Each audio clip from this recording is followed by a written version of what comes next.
নমস্কার বন্ধুরা, এনডি লাভ স্টেশনে আমি জয়দীপ আরও একবার তোমাদের সবাইকে স্বাগত জানাই।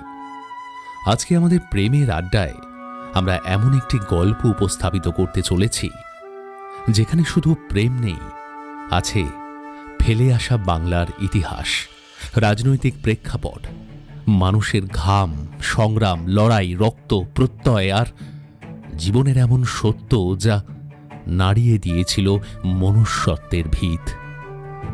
সময় প্রবাহিত হয়েছে, জীবন বদলেছে, কিন্তু রয়ে গেছে চিরন্তন এক সত্য যা আজও শাশ্বত হয়ে বেঁচে আছে, হ্যাঁ, ভালোবাসা।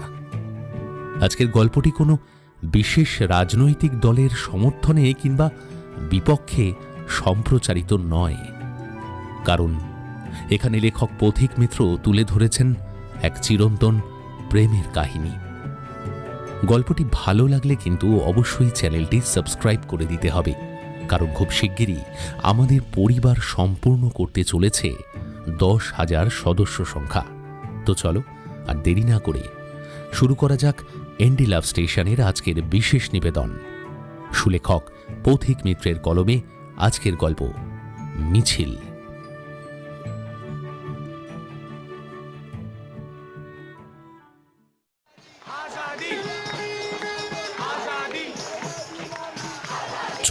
August 2024। Freedom is just another word for nothing left to lose। Janis জ্যাপলিনের এই বিখ্যাত গানটা একটা ছোট্ট স্পিকারে কানের সামনে নিয়ে হাঁটছে রুহি। না, আজ রাতে কোনো নিষেধ, কোনো ধমক তাকে আটকাতে পারেনি। আজ রাতে গোটা কলকাতা মহানগর নেমেছে তিলোত্তমার বিচারের দাবিতে। হ্যাঁ, পথে নেমেছে। এই মধ্যরাতে যেন মানুষের ঢল নেমেছে কলকাতার সব বড় রাস্তায়। কাতারে কাতারে লোক পা মিলিয়েছে বিচারের দাবিতে, সুর মিলিয়েছে প্রতিবাদের স্লোগানে। কলকাতার বাতাসে যেন অনেক দিন পর ভেসে বেড়াচ্ছিল বিপ্লবের গন্ধ। রুহির পরনে একটা কালো টি শার্ট আর ডেনিম জিন্স, থাইয়ের কাছে ছেঁড়া। মা এটা পরে বেরোতে বারণ করে, কিন্তু আজ রাত দখলের মিছিলে এটাই হয়তো আদর্শ পোশাক। অবশ্য সবাই রুহির মতো নয়। একটু পাশেই 3জন মধ্যবয়স্কা মহিলা সুতির শাড়ি পরে সমস্বর স্লোগানে গলা মিলিয়েছিল। একটা পুঁচকে বাচ্চা মেয়ে তার বাবা মায়ের হাত ধরে এসেছিল এই মিছিলেই। বারাসাতের এনা কি করে বাড়ি ফিরে যাবে ঠিক নেই, তবু আজ সবাই যোগদান করেছিল। আজ যেন গোটা শহরটা শীত ঘুম কাটিয়ে আবার জেগে উঠেছে।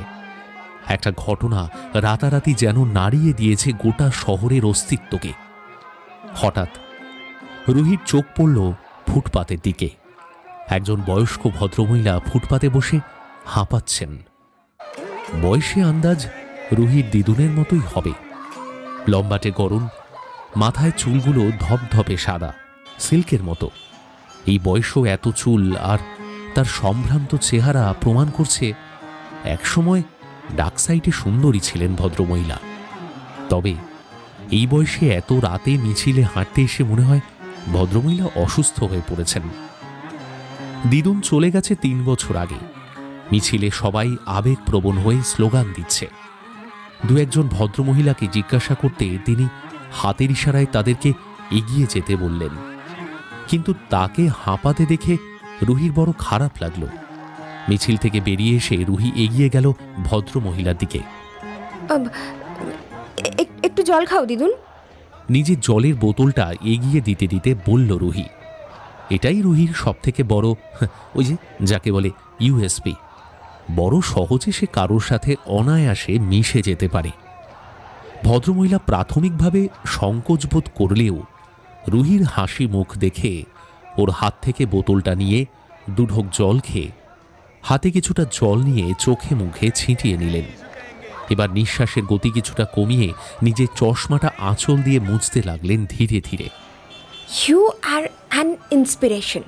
জানো তো দিদুন, আমার পেরেন্টসদের না তোমার থেকে শেখা উচিত। কনস্ট্যান্টলি বলতে থাকে একা যাস না, রাতে বেরোস না, পলিটিক্স থেকে দূরে থাক, কোনো ঝামেলায় জড়াস না। শুনো, আজকেও আমাকে আসতে দিতে চাইছিল না। ভূমিকা ছাড়াই নিজের মতোই বলে গেল রুহি। ভদ্রমহিলা একটা নরম হাসি হেসে এবার মুখ তুলে তাকালেন। দুহাত দিয়ে রুহির মুখটা ধরে বললেন, বাবা মায়েরা এইরমই হয় দিদি ভাই। আমার বাবা মাও আমাকে ছাড়তেন না। আর শুধু বাবা মা কেন, আমি নিজেও আমার ছেলেদেরকে তাই শিখিয়ে এসেছি।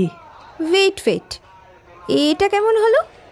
তুমি বলছো তুমিও ওই আমার বাবা মায়ের মতো নন লিবারেল ছিলে? তাহলে এই বয়সে why are you in the street? কারণ আমাকে একটা লোক একদিন বলেছিল, এক সময় যে মিছিলে না হাঁটলে নাকি কখনো সত্যিকারের কাউকে ভালোবাসা যায় না। ইন্টারেস্টিং, খুব ইন্টারেস্টিং। কে সেই লোক? তোমার বয়ফ্রেন্ড ছিল বুঝি? You guys worked in lot of Mitchell's. স্লোগানের একটা তীব্র প্রবাহ অনেকটা মেক্সিকান ওয়েভের মতো পুরো মিছিলটাকে হঠাৎ উত্তেজিত করে তুলল। রাস্তার পাশে বসে থাকা রুহিও চেঁচিয়ে উঠল সমস্বরে। মেয়েটাকে দেখে যেন অনেকগুলো স্মৃতি হঠাৎই ঘিরে ধরেছে ভদ্রমহিলাকে।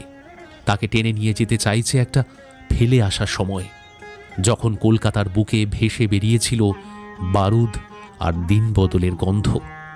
ফেলে আসা একটা উত্তাল সময়ের কলকাতা যেন হাতছানি দিচ্ছিল তাকে। আমি তো কোনোদিন মিছিলে হাঁটিনি গো দিদি ভাই। তোমাদের মতো সাহস তো আমার ছিল না, বড় ভীতু ছিলাম। আজ যখন আর হারাবার কোনো ভয় নেই, অবশেষে প্রতিবাদে পথে নামার সাহস পেলাম। রুহি দেখতে পেল ভদ্রমহিলার ঠোঁট কাঁপছে, চোখের কোণ থেকে গড়িয়ে পড়ছে অশ্রুকণা। আর দেরি করল না রুহি, সোজা জাপটে ধরল ওই নতুন দিদুনকে। গরম পড়েছে খুব, তার উপর সেই সকাল থেকে টোটো করছে, নিশ্চয়ই ঘামের গন্ধ থাকবে। তবু you are a brave girl দিদুন, and it's never late to be free. এই কথাটাও যেন বড় চেনা লাগলো। জয়িতা দেবী যেন মনে মনে অনেকটা সাহস পেলেন, আর তার সাথেই এই আলিঙ্গনে পেলেন স্পর্ধার গন্ধ। বড় মনে পড়তে লাগলো ওই পাগল ছেলেটার কথা।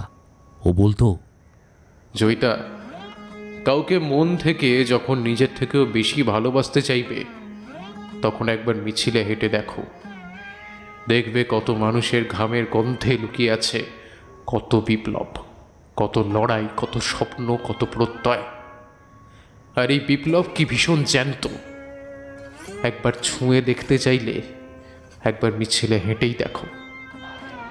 ঠিক তখনই বেজে উঠল রুহির লেটেস্ট আইফোনটা, আইফোন 15। বিরক্তি সহকারে ফোনটা দেখে নিয়ে ধরল রুহি। জয়িতা দেবী অবাক চোখে দেখলেন বর্তমান সময়ের প্রতিবাদী তরুণীকে। তিনি তো পারেননি, আজকের রুহিরা হয়তো পারবে। নিজের হাতের মুঠো ফোনটাকে একবার দেখে যেন এক নিমেষে স্মৃতির অতলে হারিয়ে গেলেন জয়িতা।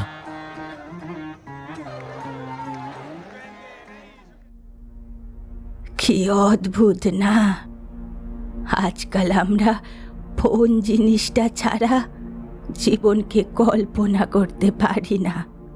মোবাইল ফোনেই আমাদের যোগাযোগ, বিনোদন, প্রেম, বিপ্লব সব কিছুর সাক্ষী।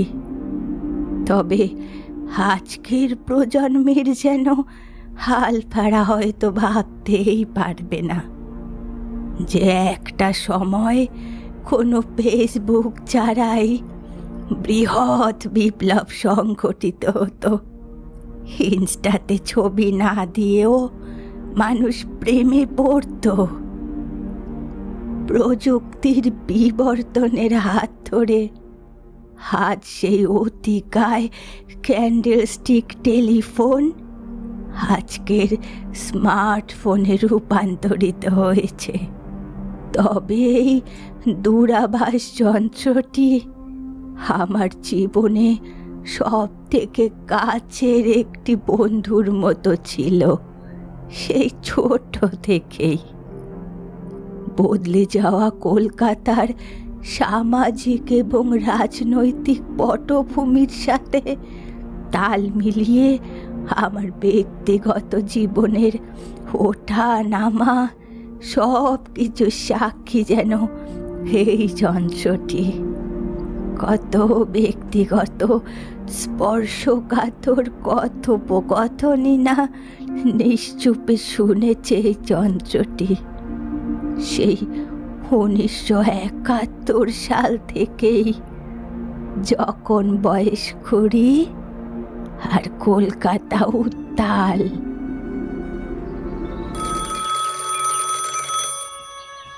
সালটা 1971, উত্তাল কলকাতা। দমদমের সম্ভ্রান্ত দত্তবাড়ির বাহারি ক্যান্ডেলস্টিক ফোনটা বেজে উঠল 3-4 বার।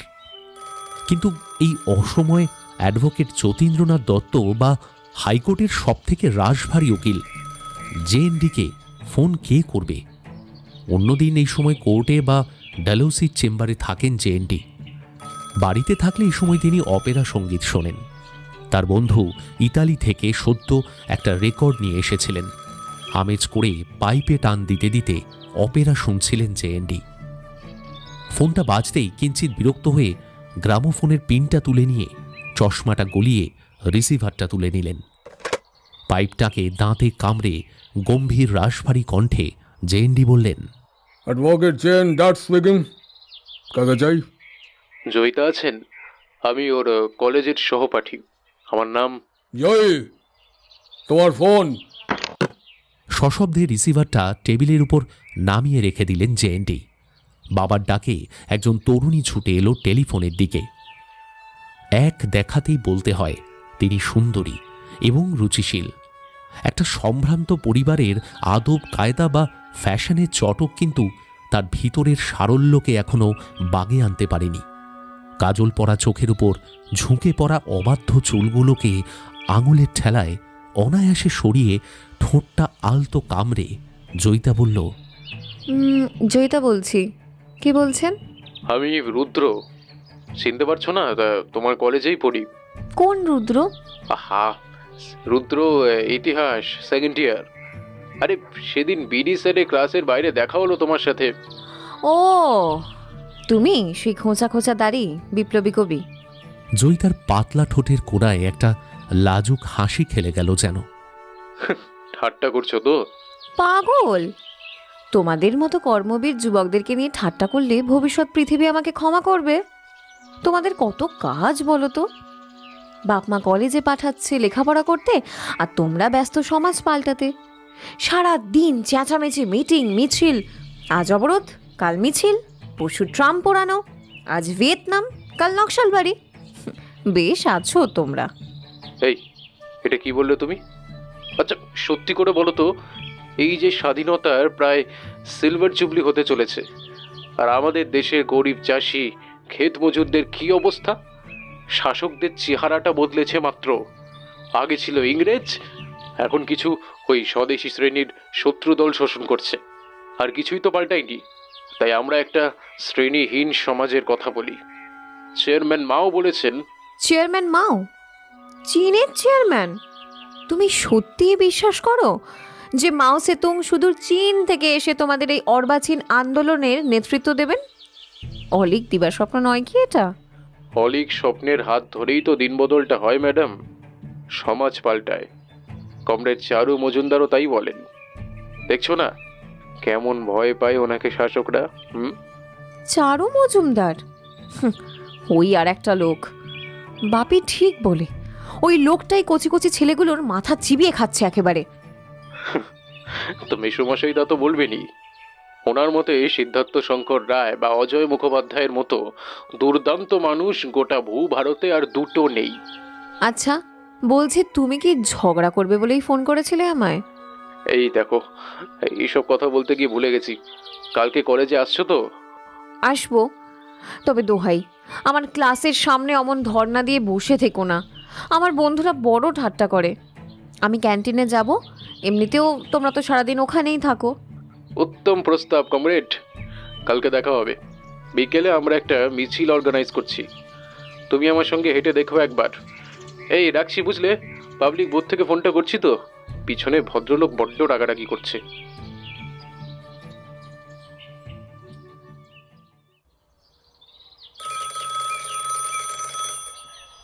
মাস তিনেক পর দত্তবাড়ির সেই টেলিফোন। হ্যাঁ এই জয়ী, এই রাগ করেছো নাকি? দুদিন কলেজে এলে না, শরীর টরীর খারাপ হলো, কি ব্যাপার? আমার শরীর খারাপ না ভালো তা দিয়ে তোমার বা তোমাদের শ্রেণীর সমাজের কিছু কি যায় আসে? আরে বাবা কি বিপদ! আচ্ছা আমিও তো কতবার তোমাকে আমার সাথে এই মিছিলে হাঁটতে বলেছি, আমাদের মিটিংয়ে আসতে বলেছি, তুমিও তো আসোনি, বলেছো মেসোমশাই নাকি বারণ করে দিয়েছেন। আমি কি কিচ্ছু বলেছি একবারও তোমাকে? ও, দুটো এক হয়ে গেল। আমি তোমাকে আনন্দ সিনেমাটা দেখতে যেতে বলেছিলাম আমার সাথে। তুমি তো জানো আমি রাজেশ খান্নার ভক্ত। আর ওই লম্বা নতুন নায়কটাও কি দারুণ অভিনয় করেছিল। রুদ্র, ওটা একটা সিনেমা, আর তুমি আমাকে রাজনীতি করতে বলছো? তুমি জানো আমার বাপি চান না আমি পলিটিক্স করি, আর আমার নিজেরও এইসব পলিটিক্স ভালো লাগে না। গোটাটাই রাজনীতি জয়ী, তুমি তুমি বুঝতে পারছো না। এই জানো, আমাদের এই আন্দোলনকে রেডিও পিকিং বলছে, বসন্তের বজ্র নির্ঘোষ। আর আমার পুঁজিবাদী সরকার আমাদের প্রেমের ছবি দেখিয়ে ভুলিয়ে রাখতে চাইছে। তুমি কি সেটা সত্যি বুঝতে পারছো না? আমি আর বুঝতেও চাই না বাপু। আর কিছু বলার না থাকলে আমি ফোনটা রাখছি এবার। আরে এই দাঁড়াও দাঁড়াও দাঁড়াও, এক মিনিট। তোমার মনে যা মেঘ করেছে না, তাতে বজ্রপাত সহ বৃষ্টির পূর্বাভাস একেবারে স্পষ্ট। হাওয়া বদলটা অনিবার্য। কালকে নৌকা চড়ে একেবারে হাওড়া ব্রিজের তলায় এসে একবার দেখা করবে নাকি? দেখবে নাকি শহরটাকে কিরকম লাগে। সেই ফাঁকে আমি তোমায় সেই কথাগুলো না হয় বলেই দেবো। যত রাজ্যের ঢং, আমি কিছু বুঝি না যেন। এতদিন তোমার সাথে ঘুরছি, আর বাবুকে মুখ ফুটে বলতে হবে? তোমার রাজেশ খান্নাই তো বলে, তাই না? বাবুমশাই, জিন্দগি লম্বি নেই, বড়ি হনি চাইয়ে। এসব কথা ভয়ানক স্পর্শকাতর। যেমন তেমন করে আর যেই হোক একজন কবি তো বলতে পারে না, তাই না? এমন ভাবে বলবো যে তুমি বুড়ো বয়সেও সেই স্মৃতির তাড়নায় শিহরিত হবে। আমার স্বপ্ন ছিল সেই কথাগুলোকে তোমাকে একটা মিছিলে হাঁটতে হাঁটতে বলবো, পথেই এবার নামো সাথী, পথেই হবে এ পথ চেনা। একটা মিছিলের থেকে বেশি রোম্যান্টিক আর কি অন্য কিছু হতে পারে? দেখো কত মানুষের ঘামের গন্ধে লুকিয়ে আছে বিপ্লব, কত প্রেম, কত স্বপ্ন, কত প্রত্যয় তার মধ্যে। রক্ষা করো, আমার কাছে গঙ্গা বক্ষে সান্ধ্য ভ্রমণ ঢের বেশি রোম্যান্টিক। মিছিলে হাঁটতে গিয়ে শেষে পুলিশে ধরুক আর কি। আজকাল যা চলছে গোটা কলকাতা জুড়ে। এটাকেই অভ্যুত্থান বলে, গণ অভ্যুত্থান বলে মহাশয়া।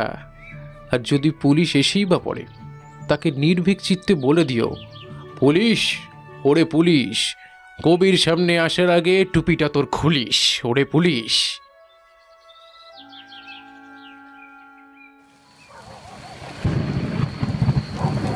ঠিক তার পরের দিন, ঘড়িতে তখন রাত 9টা। আজ গঙ্গা ভ্রমণ হয়েছিল বটে, কিন্তু অসময়ে বৃষ্টির আগমনে রুদ্র আর সেই কথাগুলো বলতে পারেনি।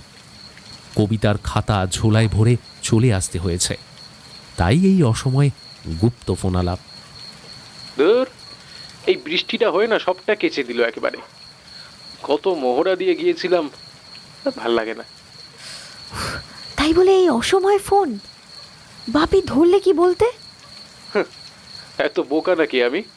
তোমার বর্জুয়া পিতাকে বলিতাম, শ্রীমান নিবারণ বৈদ্য মহাশয়কে ডাকিয়া দিলে কৃতার্থ হইব। ওরে আমার বীর পুরুষ, তা ফোন যখন করেই ফেলেছো, এখন বলেই ফেলো না শুনি। দেখো, আমি আজই বলতাম জানো তো, তবে আমার কাছে বিপ্লব আর প্রেম দুটোই সমার্থক। মোটেই ছেলে খেলা নয়। তবে গঙ্গার বুকে নৌকায় দুজনে, ঠান্ডা হাওয়া, ঝিরিঝিরি বৃষ্টি, প্রকৃতির এই অপরূপ সৌন্দর্য যেন কয়েক গুণ বাড়িয়ে দিল। তোমার গলায় সেই ভাটিয়ালি গানটা, আহা! আমার বিপ্লবের দিব্যি জয়ী, সেই মুহূর্তে মনে হচ্ছিল সব স্বপ্ন একেবারে সত্যি হবে। আর সেই আবেগের তাড়নায় আর আর কিছুই বলা হলো না। পাগল একটা তুমি। আচ্ছা, এখনই বলা যায় না? ধীরে ধীরে, উতলা হয়েও না কমরেড। এই লড়াইতে ধৈর্য হারালে তো চলবে না। পরশু ধর্মতলায় একটা মিছিল আছে, সেখানে হাঁটবো। তুমিও চলে এসো, সেই পথেই না হয়। জয়ী, জয়ী, জয়িতা! এই রাখছি, বাপি ডাকছে। ফিসফিসিয়ে বলেই রিসিভারটা নামিয়ে রেখে চলে গেল জয়িতা।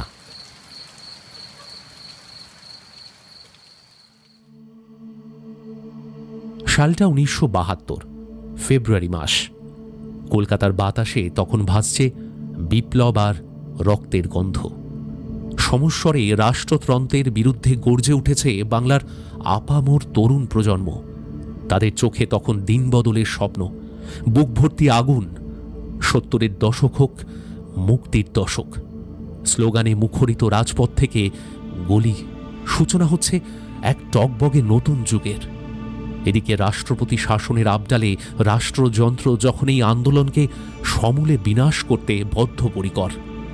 পুলিশকে দেওয়া হয়েছে ফ্রি হ্যান্ড। কলকাতা, বরানগর, সিথি, বারাসাত, দমদমের অলিগলিতে তখন থমথমে সন্ত্রাস, মৃত্যু নিঃশ্বাস। ময়দানে প্রত্যেক দিন এনকাউন্টারের নামে পুলিশ চালাচ্ছে নির্মম হত্যালীলা। মার্চ মাসে ইলেকশন, তাই রাত বিরেতে তারা হানা দিচ্ছে বাড়িতে বাড়িতে। নিছক নকশাল সন্দেহের বশে গ্রেফতার করছে তরুণ দুর্গীদের। তারপর চলছে পাশবিক অত্যাচার। অথচ এত কিছু ছাপিয়ে পুলিশকর্তার বাড়ির কাছেই দেওয়ালে নিশুতি রাতে তুলির আঁচড় এঁকে দিয়ে যাচ্ছে নিষিদ্ধ পোস্টার। অপর প্রান্তে যখন জয়িতা রিসিভারটা আঁকড়ে ধরে বসে আছে, চোখের কোণা দিয়ে অবাধ্য চোখের জল বয়েই চলেছে। জয়, জয়, শুনতে পাচ্ছ? হ্যালো, হ্যালো জয়। অনেক কষ্টে লাইনটা পেয়েছি, তুমি কি শুনতে পাচ্ছ জয়? সময়টা ভালো নয় জয়, সময়টা ভালো না। সরোজ দত্তকে খুন করার পর এরা মরিয়া হয়ে উঠেছে। যাকে তাকে তুলে নিয়ে যাচ্ছে, হত্যা করছে, সবকিছু কলকাটি নাড়ছে সেই সেই বুর্জুয়া রাষ্ট্রযন্ত্র। জয়, তুমি কলেজে আসছো না কেন? কি হয়েছে? কি করে যাবো শুনি? যা শুরু করেছো তোমরা, রোজ ঝামেলা লেগেই আছে। ক্লাস তো মাথায় উঠেছে। বাপি আমাকে কলেজে যেতে বারণ করেছেন এই সময়। জয়ী, এটা একটা ঐতিহাসিক সন্ধিক্ষণ। ইতিহাস আমাদের আন্দোলনকে মনে রাখবে। ওরা যত মারবে, আমরা ততই আরো বেশি সংঘবদ্ধ হয়ে ঝাঁপিয়ে পড়ব। মহেন্দ্রদা তো বলেই দিয়েছেন, এই সময় যেন আমরা একদম ভয় না পাই। কিছু শ্রেণী শত্রু চোখ রাঙিয়ে আমাদের শ্রেণীহীন সমাজের স্বপ্নটি ছিনিয়ে নিতে পারবে না। কমরেড সরোজ দত্তর বলিদান বিফলে যাবে না জয়ী। মহেন্দ্রদা বলেছেন। রুদ্র, আমি জানতে চাই না এইসব। আমার এসব ভালো লাগে না। তোমার রাজনীতি, তোমার আদর্শ, তোমার শ্রেণীহীন সমাজের লড়াই সব তোমার। আমি রাজনীতি করতে চাই না। আমি তোমাকে ভালোবাসি। তোমার সাথে একটা সাদামাটা জীবন কাটাতে চাই। বাপিকে কেউ তোমার কথা বলেছে? বাপি রাগারাগি করছেন, তোমার সাথে মিশতে বারণ করেছেন আমাকে। তা কি বলবো আমি বাপিকে? উনি একজন বুর্জোয়া শ্রেণী শত্রু, কংগ্রেসের দালাল। আর উনি জিজ্ঞেস করলে কি বলবো? তুমি কি করো না? বিপ্লব করে তো আর পেট ভরবে না। চাকরির পরীক্ষাগুলো দাও রুদ্র। যখন এই গোটা প্রজন্ম একটা শ্রেণীহীন সমাজের স্বপ্নকে আঁকড়ে ধরে একটা নতুন সময়ের দিশারি খোঁজে, আমি তখন স্বার্থপরের মতো চাকরি খুঁজবো? বাহ, বেশ তো। থাকো তোমার ইউটোপিয়া নিয়ে, তোমার রাজনীতি নিয়ে, তোমার মিছিল নিয়ে। আর তোমার সেই কথাগুলো যেগুলো আমায় বলবে বলেছিলে, ওগুলো না বলাই থাক। সশব্দে রিসিভারটা স্ট্যান্ডে নামিয়ে রাখি। কান্নায় ভেঙে পড়ে জয়িতা।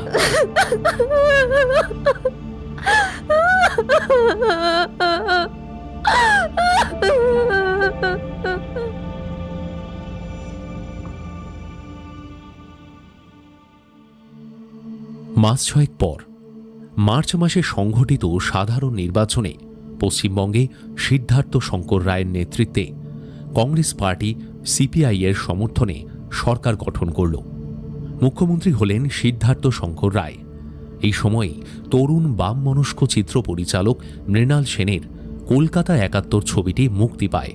সমালোচক মহলে আলোড়ন সৃষ্টি করলেও কলকাতার মানুষের সে সময় ঠিক সিনেমা দেখার মন নেই। ইলেকশন মিটে যাওয়ার পরপরই নকশাল আর পুলিশে সংঘাত আরও বেড়ে যায়। এদিকে তখন সিপিএম নেতারাও নকশালদের হিট লিস্টে। এদিকে 14 জন সিপিএম নির্বাচিত প্রার্থী রিগিংয়ের অভিযোগ জানিয়েছেন। এমতো অবস্থায় ভারত সরকারের কড়া নির্দেশ নকশাল দমনের। বাংলাদেশ যুদ্ধে পাকিস্তানের হারের পর সারা দেশে ইন্দিরা গান্ধীর জয় জয়াকার, আর সেই সাথেই নকশাল আন্দোলন ক্রমে ছত্রভঙ্গ হতে লেগেছে। পুলিশের অত্যাচারে অনেক তরুণ তখন কলকাতা ছেড়ে বাইরে বাইরে পালিয়ে বেড়াচ্ছে। নিশুতি রাতে পুলিশ বাড়ি থেকে তুলে আনছে ছেলেদের, আর পরের দিন ময়দানে তাদের লাশ পাওয়া যাচ্ছে। অর্ধেক সময় ছাত্র বিক্ষোভের দায়ে কলেজগুলো বন্ধ থাকছে। কলকাতা জুড়ে অরাজকতা, বিদ্যুৎ বিভ্রাট, প্রভূত লোডশেডিং আর টেলিফোন লাইনের গণ্ডগোল। প্রায় ডেড হয়ে যাচ্ছে টেলিফোন লাইন। এমন অবস্থায় একদিন সন্ধেবেলা বেজে উঠল জয়িতার বাড়ির সেই ফোনটা।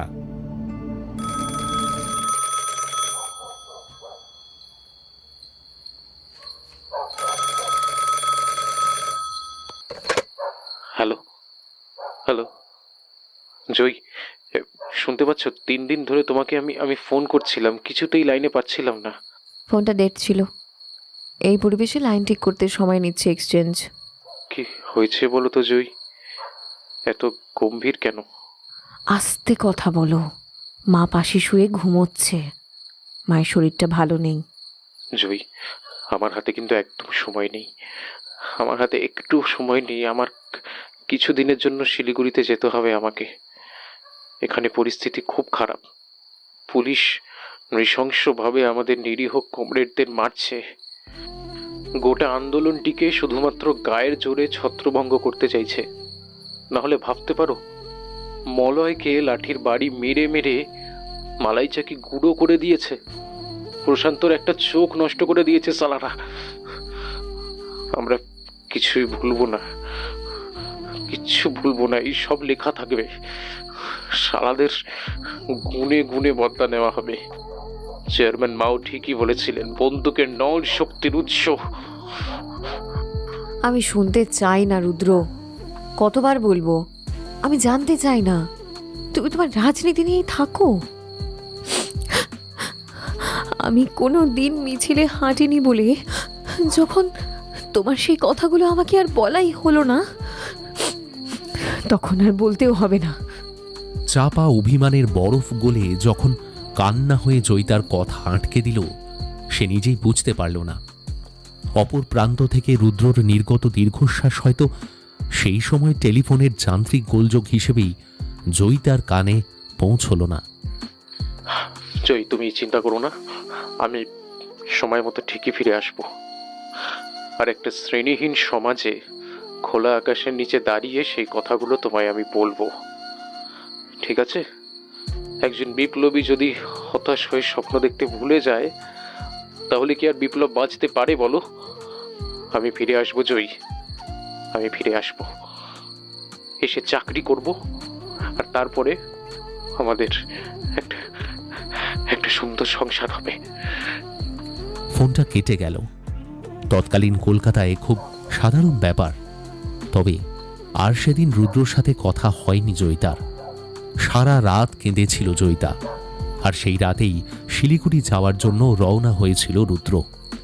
কিন্তু শিলিগুড়ি আর তার যাওয়া হয়ে ওঠেনি। শিয়ালদহ স্টেশনের কাছেই তাকে পুলিশ অ্যারেস্ট করে।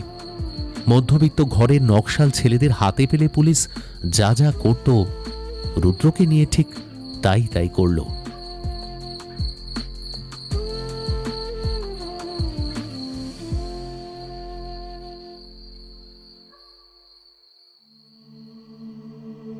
সালটা 1979, Kolkata. My world lies in a shambles and I'm afraid will not see it put it together in my lifetime. এই সময়ে কলকাতার ছবিটা অনেকটাই জয়প্রকাশ নারায়ণের উক্তির মতোই। এ যেন নবনির্মাণের সময়। 1977 সালে বিপুল ভোটে জিতে সরকারে এসেছেন মার্ক্সবাদী কমিউনিস্ট পার্টি জ্যোতি বসুর নেতৃত্বে। তবে যে সিপিএম নেতাদের খুন করতে হাত কাঁপত না নকশালদের, সেই রাজনৈতিক বন্দীদের জেল থেকে মুক্তি দেওয়ার সিদ্ধান্ত নিল সিপিএম সরকার। না, বদলা নয়, বদল চাই। এত রক্তক্ষরণের পর যেন শহরটা আবার একটু শান্তি খুঁজতে চাইছে। জনগণ নতুন স্বপ্ন নিয়ে বুক বাঁধছে। এই বছরেই মাদার টেরেসা শান্তির জন্য নোবেল প্রাইজ পেলেন। ভারতীয় ক্রিকেট টিমে হরিয়ানার একটা ঝাঁকড়াচুল ফাস্ট বোলার এসেছে, কিন্তু বিশ্বকাপে এবারও ভারত সুবিধে করতে পারেনি। ক্লাইভ লয়েডের ওয়েস্ট ইন্ডিজের রাক্ষসে বোলিংয়ের সামনে সবাই ধরাশায়ী। সত্যজিৎ রায় কি একটা গোয়েন্দা চরিত্র নিয়ে জয় বাবা ফেলুনাথ বলে একটা ছবি করলেন, আর সেই সাথেই তপন সিনহা করলেন সবুজ দ্বীপের রাজা। উত্তম কুমার সৌমিত্রকে একসাথে দেবদাসে দেখার জন্য আবার হলে ভিড় করতে লাগল বাঙালি দর্শক। এর মাঝেই জেল থেকে ছাড়া পেয়েছে রুদ্র। জয়িতার জীবনেই অনেক কিছু ঘটে গেছে অতি দ্রুত। মায়ের মৃত্যুর পরেই তার বাপি নিজের প্রিয় জুনিয়র শ্রীকান্ত বাগচির সাথে জয়িতার বিয়ে দিয়ে দেয়। শ্রীকান্ত আধুনিক ছেলে, বিলেত ফেরত, পাশ্চাত্য সঙ্গীতের বড়ই ভক্ত, শখের গিটার বাজায়, বিটলসের বড় ভক্ত। রাসবিহারীতে তাদের পৈতৃক বাড়ি, আমোদে লোক। উকিল হলেও সিনেমা, ক্রিকেট, সঙ্গীত সবকিছুতেই তার প্রবল আগ্রহ। শুধু দেশের রাজনীতি নিয়ে এসে বড়ই হতাশ। তার ইচ্ছে বিদেশে সেটেল করতে। জয়িতার শ্রীকান্তর একমাত্র পুত্র সুমিত, এখন বছর 3 বয়স। জীবন এগিয়ে যাচ্ছে নিজের গতিতে। এখন জয়িতা পুরো দমে গিন্নি, ভয়ানক ব্যস্ত সংসার সামলাতে। এদিকে ফোনের অনেক রূপ বদলেছে, আকারে ছোট হয়েছে, রিংয়ের আওয়াজটাও অনেক মধুর। আর কি মিষ্টি জলপাই সবুজ রঙের ফোন এই বাগচি বাড়িতে। সেই ফোনটা একদিন বেজে উঠল বিকেল বেলায়। সেদিন কোর্ট থেকে তাড়াতাড়ি ফিরেছিল শ্রীকান্ত, সেই ধরল ফোনটা। Hello, Srikanta Bagchi this side. Whom do you want sir? Joyita দেবীর সঙ্গে একবার কথা বলা যেতে পারে? আমি ওনার কলেজের সহপাঠী। Oh sure, just a sec. Joe, Joe darling. Joyita এসে আঁচলে হাত মুছে ব্যস্ততার মধ্যে ফোনটা ধরে বলল, কে বলছেন? জয়ী, আমি রুদ্র। কয়েক সেকেন্ডের একটা নিকষ নীরবতা, যার গভীরতা যেন এক যুগের মৌনতার থেকেও বেশি ভারী। ও শুধু ও? জয়ী, তুমি চিনতে পারলে না? আমি রুদ্র, আমি ফিরে এসেছি জয়ী। আমি ধরা পড়ে যাই, আর আমি জেলে ছিলাম। তোমার শ্রেণীহীন সমাজের স্বপ্নে বা বন্দুকের নলের রাজনীতিতে আমার কোনো দিন আগ্রহ ছিল না, সেটা তুমি ভালো করেই কিন্তু জানতে। হ্যাঁ, তবে আমাদের অতীতকে আমি অস্বীকার করি না। তবে ভুলতে চাই, আমার বাবা তোমার শ্রেণী শত্রু ছিলেন, তেমন আমিও নিশ্চয়ই তোমার চোখে স্বার্থপর ছিলাম। মিছিলে হাঁটিনি জন্মে তোমাকে চাকরি খুঁজতে বলেছিলাম। আসলে আমার একটা স্বার্থপর স্বপ্ন ছিল, তো খুব লোভ ছিল তোমার মুখ থেকে সেই না বলা কথাগুলো শোনার। তবে আজ আর সেই মোহটুকু আর অবশিষ্ট নেই। আমি খুব সুখে আছি রুদ্র, আমার স্বামী, সন্তান, সংসার নিয়ে। তুমিও খুশি থেকো তোমার ওই শ্রেণীহীন সমাজ নিয়ে। আমাকে পারলে ক্ষমা করে দিও জয়ী। আমি বিশ্বাস করি, কিন্তু ওই আন্দোলনে ঝাঁপ দিয়েছিলাম। কিন্তু এখন দেখি আমাদের সেই কমরেডরাই কি নির্লজ্জভাবে হাত মিলিয়ে নিল রাষ্ট্রযন্ত্রের সাথে। মহেন্দ্রদার মতো মানুষ, যে সরোজ দত্তের খুনের পর বদলা চেয়েছিল, সে কি অনায়াসে ইলেকশনের টিকিট পেয়ে মন্ত্রী হচ্ছে। আমি এসব শুনতে চাই না রুদ্র, কতবার বলবো। আর ক্ষমা করা না করার পরোয়া তো সেদিনও তুমি করনি রুদ্র। অবশ্য কেনই বা করবে? তোমার মহান আদর্শের পথে আমি তো এক সামান্য উৎপাত মাত্র। ছাড়ো সব। তবে রুদ্র, একটা কথা তোমায় স্পষ্ট করে বলে দিতে চাই। আমি আমার অতীতকে কবর দিয়ে সুখে সংসার করছি। শ্রীকান্ত একজন যোগ্য স্বামী। এখন তোমার এই হঠাৎ আগমনে আমার সাংসারিক শান্তি বিঘ্নিত হোক, সেটা কিন্তু আমি চাই না। আশা করব তুমি আর এই বাড়িতে ফোন করবে না। আর হ্যাঁ, তোমার সেই না বলা কথাগুলো না হয় অন্য কাউকে বলো। কখন যে জমে থাকা অভিমানগুলো ধারালো ছুরির ফলার মতো হয়ে গেছিল, জয়িতা নিজেও বোঝেনি। সেগুলো সোজা গিয়ে বিঁধল রুদ্রর বুকে। ভালো থেকো জয়ী, ভালো থেকো। বুকের ভিতরের জমা কষ্টগুলো যদি হিমবাহতে রূপান্তরিত হয়ে যায়, তাহলে কলকাতার এই গরমেও তা গলে চোখে জল নিয়ে আসে না সবার।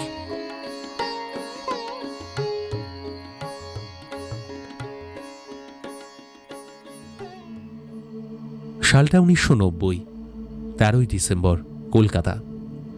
সময়ে প্রায় নদী স্রোতের মতোই বয়ে যায়। সেই উত্তাল 70-এর দশক এখন একটা ঝাপসা অতীত। বাংলার মুখ্যমন্ত্রী জ্যোতি বসু এই নিয়ে 3 বার ইলেকশন জিতে এসেছেন। তবে বাম জমানায় অনেকেরই স্বপ্নভঙ্গ ঘটেছে। বাম সরকার আসার সাথে সাথেই মরিচ ঝাঁপির ঘটনা একটা কালো দাগ হয়ে রয়ে গেছে। তারপরে মাতৃভাষা মাতৃদুগ্ধের স্লোগান আড়ালে ইংরেজি শিক্ষার বিরোধ, কম্পিউটারের বিরোধ, নানাবিধ ঘটনায় বিরোধীর আসনে কংগ্রেস আঙুল তুলছে বাম সরকারের দিকে। একই সাথে বেশ কিছুদিন আগেই চলে গেছেন বাঙালির মহানায়ক উত্তম কুমার। গত বছর চলে গেলেন হেমন্ত মুখোপাধ্যায়। অনেকের মতেই বাংলা ছবির স্বর্ণযুগ শেষের দিকে। সত্যজিৎ রায়, মৃণাল সেনের কাঁধেই এখন বাংলা ছবির ভবিষ্যৎ। পাল্টে গেছে জয়িতার জীবনটাও। 2 মাস আগে হঠাৎ স্ট্রোক হয়ে অকস্মাৎ মৃত্যু হয় শ্রীকান্তের। রাতারাতি যেন জীবনটা পাল্টে যায় জয়িতার। তাদের ছেলে সুমিত এই 15তে পড়বে, সামনের বছর মাধ্যমিক। ছোট মেয়ে মিলির এখন 10 বছর বয়স। জয়িতার বাবাও মারা গেছেন বছর 6 আগে। যদিও শ্রীকান্ত বড়ই আমোদের লোক ছিল, সর্বক্ষণ তার চারপাশে বন্ধু বান্ধবরা ঘিরে থাকত। তবে এই 2 মাসে জয়িতার চোখের সামনে এক একটা মুখোশ যেন খসে পড়ছে। আসলে যে তারা সবাই সুযোগ সন্ধানী, কেউ বন্ধু নয়, সেটা জয়িতা হাড়ে হাড়ে টের পাচ্ছে। এতদিন কখনোই আয় ব্যয়ের হিসেব দেখতে হয়নি তাকে। সবকিছুই শ্রীকান্ত নিপুণভাবে করত, কিন্তু এখন যেন বেঁচে থাকার লড়াইতে নামতেই হলো তাকে। এতদিন অবশ্য তাদের বাড়িতে এসে গেছে অভিনব কর্ডলেস ফোন। সেই ফোন হাতে নিয়ে ঘুরতে ঘুরতে কথা বলা যায়। দুপুরের দিকেই হঠাৎ সেই ফোনটা বেজে উঠল।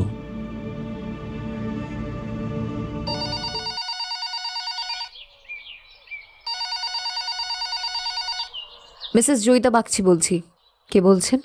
আমার নাম রুদ্রশেখর দত্ত। রুদ্র, তুমি? হঠাৎ যেন নিজেকে সামলে নিল জয়িতা। এতদিন পরে হঠাৎ? তুমিই তো বারণ করেছিলে, তাই। এখনো বলিনি তোমায়। তোমার স্বামীর খবরটা শুনলাম জয়ী। ও, তাই সমবেদনা জানাতে কল করেছো নাকি নিছক হেল্প? বলো। না, মানে একটি পুরনো বন্ধুর দুঃসময় কি তার পাশে থাকতে চাওয়াটা খুব অপরাধ? না না, একদম না। সেটা তো মহান মানবিকতার নিদর্শন। The great firebrand ethical Rudra. তবে ঠিক যেমন তোমাদের মহেন্দ্রদা দিব্যি পাল্টি খেয়ে তোমার সেই শ্রেণী শত্রুদের দিকেই ভিড়ে গেলেন, ঠিক তেমনই ওর যাওয়ার পর বিগত 2 মাসে এমন অনেক শুভাকাঙ্ক্ষী দেখলাম তো। কারোর চাই সম্পত্তি, আর কারোর অন্য কিছু।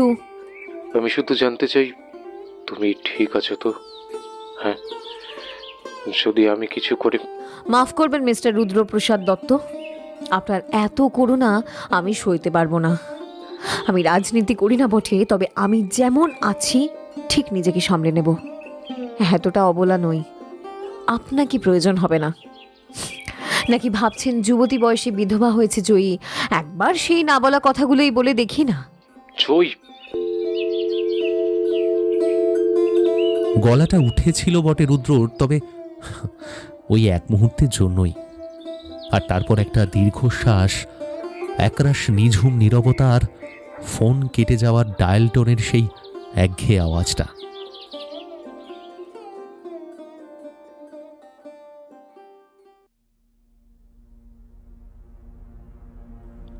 সালটা 2014, 20শে জানুয়ারি। সময়ের বালিঘড়ি নিজের নির্দয় বেগে এগিয়ে চলল।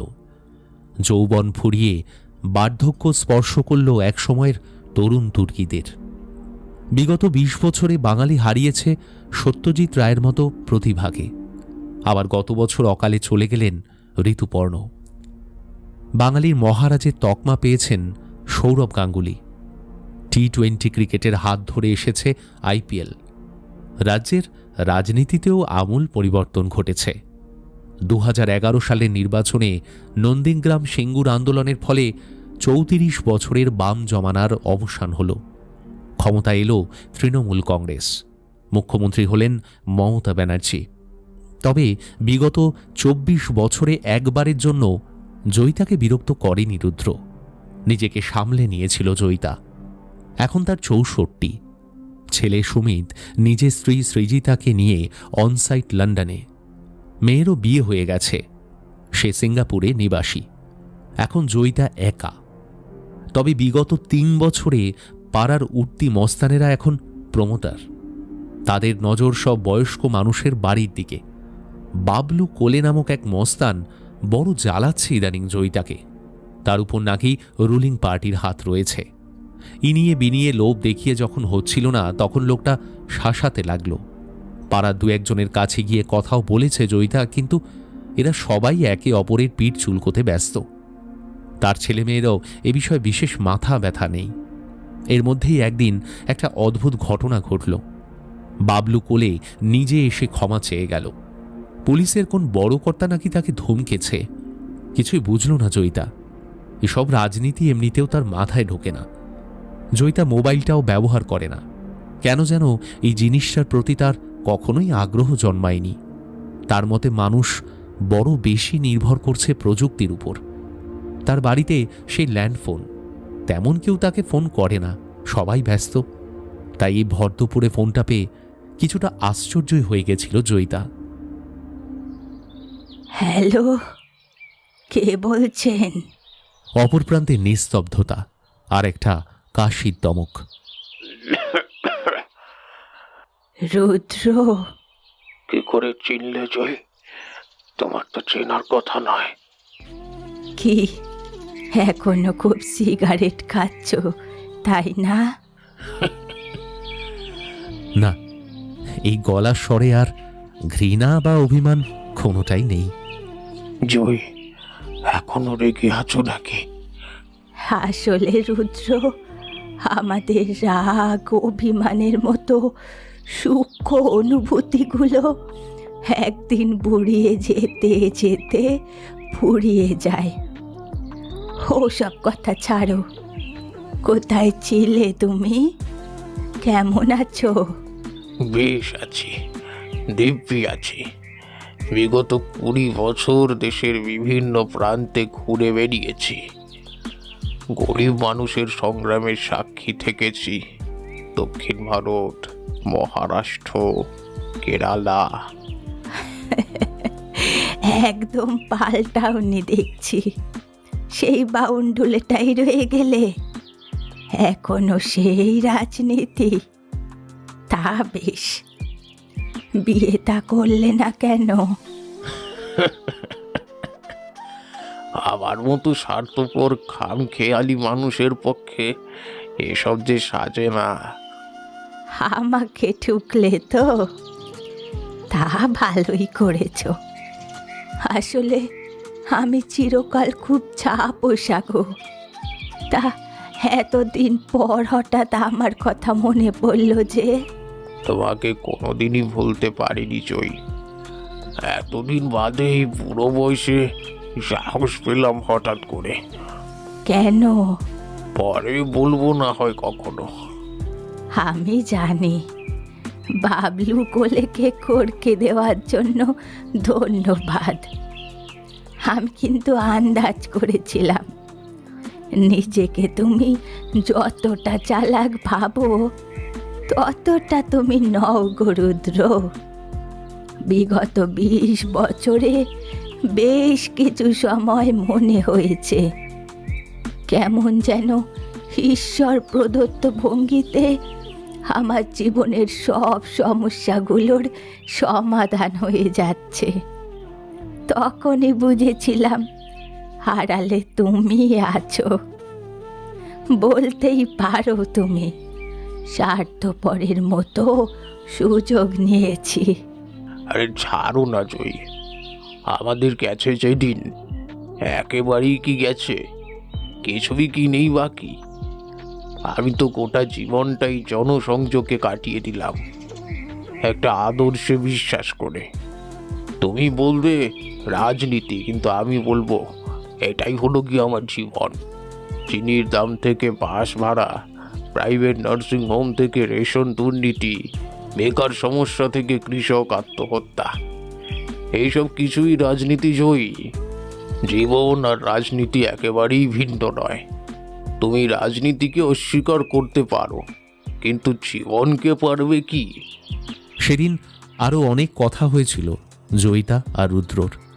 না, সেসব ওদের ব্যক্তিগত। থাক, এবার যেন হিমবাহ গলতে শুরু করেছে। প্রায়ই রুদ্র ফোন করে, জয়িতা অপেক্ষায় থাকে। একলা নিজের জীবনে যেন জয়িতা একটা বন্ধু খুঁজে পেয়েছিল। এগোতে থাকলো ক্যালেন্ডার, 2016, 2018, 2019।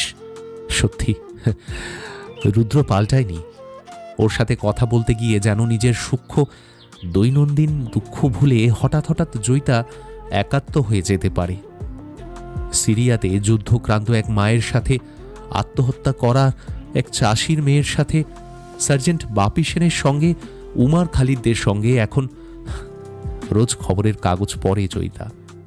এদিকে রুদ্র খড়গপুরের কাছে একটা বড় বাড়িতে একটা দারুণ প্রকল্প খুলেছে, তার প্রজেক্ট ইউটোপিয়া। একদিন উত্তেজিত কণ্ঠে রুদ্র বলল, জয়, একদিন একটা শ্রেণীহীন সমাজের স্বপ্ন দেখেছিলাম, পারিনি সত্যি করতে। চোখের সামনে পাল্টে যেতে দেখেছি চেনা মানুষদেরকে। একের পর এক আদর্শের পতন। বাম জামানার শেষ লগ্নে যখন স্লোগান উঠল, কৃষি আমাদের ভিত্তি, শিল্প আমাদের ভবিষ্যৎ, ঠিক তখন একটা বিকল্প স্বপ্নের হাতছানিতে মানুষ সরকার পাল্টে দিল। আর সেই সরকারের আঙ্গুলি হেলনে আজ লোমপেনদের রমরমা আর ধর্মের কাণ্ডারিরা জুটেছে এই তল্লাটে। না হলে রাম পুজো, গণেশ পুজোর এই রমরমা কি আগে ছিল? অথচ লোকমান্য তিলক মহারাষ্ট্রের এই গণেশ পুজোর চলন করেছিলেন রাজনৈতিক কারণে। যাজ্ঞে সেসব। তবে এই পাল্টে যাওয়া সমাজের আমি কিন্তু হার মানিনি। আমাদের প্রজেক্ট ইউটোপিয়া একটা বৃদ্ধাশ্রম কাম অনাথ আশ্রম। এখানকার আবাসিকরা কেউ অসহায় নন, তারা এই অসহায় বাচ্চাগুলোর অভিভাবক, শিক্ষক, ফুটবল কোচ এবং গল্প দাদু। একে অপরের পরিপূরক, সবাই স্বাধীন এবং সবাই সমান। সত্যি এসব রুদ্রই পারে। মাঝে মাঝে এই একাকিত্বের জীবনে রুদ্রর বাউন্ডুলে জীবনটাকেই বড় হিংসে হতো জয়িতার। সত্যি কেমন হতো যদি বাপির নিষেধ না মেনে একবার মিছিলে হেঁটে দেখত সে।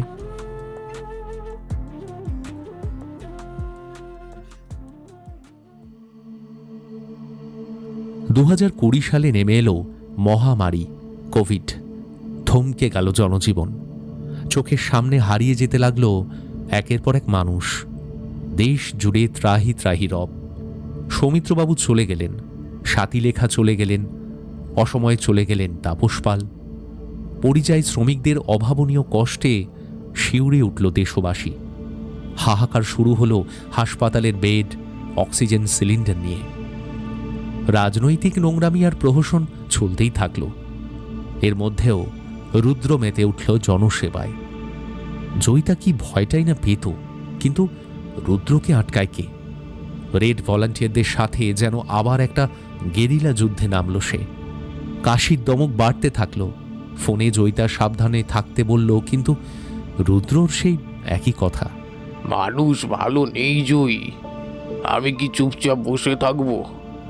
আর মনে রেখো, এই গোটা মহামারীটাই একটা রাজনীতি। First wave, second wave, vaccine, booster কাটিয়ে আবার জনজীবনে ফিরল কলকাতা। সুমিত মাকে বলে দিয়েছে যে সে দেশে আর ফিরবে না। লন্ডনে জীবন অনেক বেশি সর্টেড। মেয়েও সিঙ্গাপুরেই থাকবে। মুখে না বললেও জয়িতা বেশ বুঝতে পারে এই বাড়িটা আর রাখতে আগ্রহী নয় ছেলেমেয়েরা।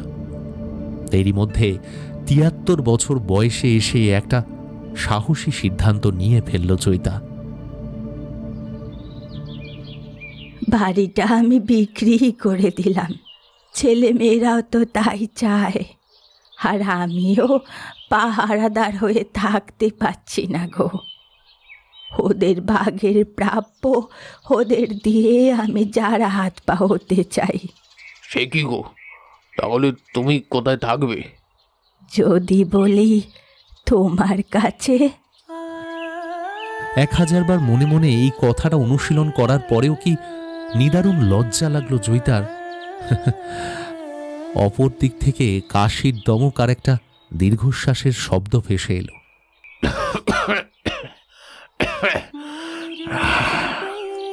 কেন, তোমার প্রজেক্ট ইউটোপিয়াতে আমার জায়গা হবে না রুদ্র? যদিও আমি কখনো মিছিলে হাঁটিনি। আলবাত হবে কমরেড, আলবাত হবে। তবে তাড়াতাড়ি চলে এসো। মানুষের প্রেমে পড়ার যেরকম বয়স থাকে না, তেমন মিছিলে হাঁটারও কিন্তু বয়স থাকে না। এবার হাঁটবে তুমি আমার সঙ্গে, অবশেষে।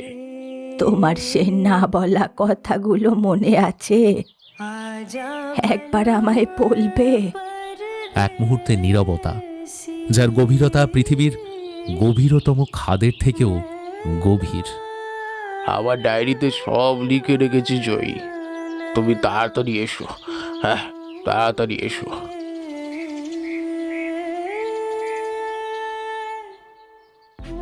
২৮শে ডিসেম্বর ২০২৩। আজ জয়িতার প্রজেক্ট ইউটোপিয়াতে যাওয়ার দিন। ছেলে মেয়ে এসেছে, তারা আপত্তি করেনি। বাড়ি ভাঙা শুরু হবে সামনের মাস থেকে। প্রায় ৪৫ বছরের বাড়ি ছেড়ে এই বয়সে যেন একটা অদ্ভুত উত্তেজনা বোধ করছিল জয়িতা। সত্যি দুঃখ লাগছিল না, তবে রুদ্রকে দেখার একটা অদ্ভুত ইচ্ছে তাকে তাড়া করে বেড়াচ্ছিল। সেই না বলা কথাগুলো শোনার একটা অমোঘ টান। বেশ ছিমছাম জায়গাটা। আবাসিকরা আর বাচ্চারা একসাথেই মিলেমিশে থাকেন। সুমিত অফিসে গেল কাগজপত্র দেখতে। বাইরে কিছু লোকজন ভিড় করে আছে, কিছু বাচ্চা গান ধরেছে। জনস্রোতে নানান মতে মনোরথের ঠিকানা, হবে চেনা হবে জানা, পথে এবার নামো সাথী, পথে হবে পথ চেনা। জনস্রোতে নানান মতে মনোরথের ঠিকানা। মনে হয় কেউ একজন মারা গেছেন।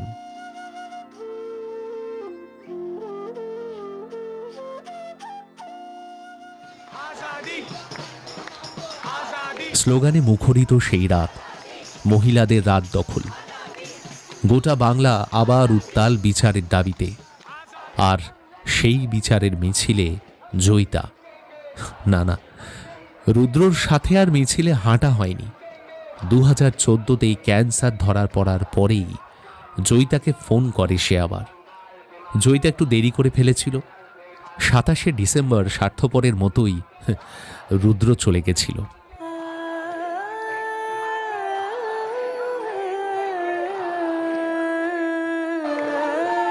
কিন্তু জয়িতাকে এখন সবাই চেনে। সে এখন অনেক বন্ধু পেয়েছে, সাহস পেয়েছে, মিছিলে হাঁটার সাহস। রুহি ধরে তুলে দিল জয়িতাকে। হাজার মানুষের ভিড়ে পা মেলালো জয়িতা, মিশে গেল মিছিলে। কত মানুষ, কত স্বপ্ন, কত বিপ্লব। বাতাসে বিপ্লবের গন্ধ, আর শাসকের চোখে সংশয়। প্রত্যেকটা মানুষের চিৎকারে, ঘামের গন্ধে, পায়ের শব্দে, গরম নিঃশ্বাসে কোথাও রুদ্র নিশ্চয়ই আছে। এই টকবকে তরুণদের স্পর্ধাটাই তো রুদ্র। আজ জয়িতা একা নয়, ওই তো ঢোলা পাঞ্জাবি, খোঁচা দাড়ি বিপ্লবী কবি, ওই তো রুদ্র। ওই যে একটা ছেলে রাস্তায় গ্রাফিটি আঁকছে, ওই তো রুদ্র। জয়িতার কাঁধের ব্যাগে রাখা আছে রুদ্রর ডায়েরিটা। না, জয়িতা ওটা পড়েনি। কিছু কথাই জীবনে দিন বদলের আশা বা বিপ্লবের স্বপ্নের মতোই থাক, অধরা, না বলা। তবে আজ জয়িতা বুঝতে পারছে যে ঠিক বলেছিল ওই পাগল ছেলেটা। মিছিলে না হাঁটলে নাকি কখনো সত্যিকারের কাউকেই ভালোবাসা যায় না। আজ জয়িতা পেরেছে।